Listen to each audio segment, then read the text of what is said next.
লেবা ঠুচিছ ভাল কৰিছ আৰু খা এইখন দোকান মই হাঁচি ৰাখিলো তই ঠুচ এই মইহে খাইছো দোকানৰ মালিক কোন তই মই মই তই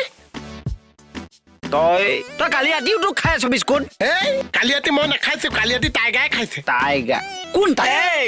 ইয়াতে বিস্কুট কে আছ যে সেইফালে দোকান উদং কৰিলে সেইখনত আছেনো কি উদং কৰি আছে মানে জদা মূৰ্খ তাত গাখীৰ চাহপাত চেনি চব বান্দৰে তহিলং কৰিলে বেয়া পাব নালাগিছেও ভান্দৰে বেয়া লাগিহে দোকানলৈ আহিছে কিয় মানে দোকানলৈ যে কাষ্টমাৰী নাহে সেইকাৰণে সন্মান বচাবৰ কাৰণে বান্দৰে কাষ্টমাৰী হৈ দুইজন যা আৰু বান্দৰ খেদ আমি মালিক কোন মই সেইখন দোকানৰ মালিক মই তই যা এই আপুনি কাষ্টমাৰী যাওক যাওক কৰ্মচাৰী ওলাইছে দোকানৰ মালিক মই খা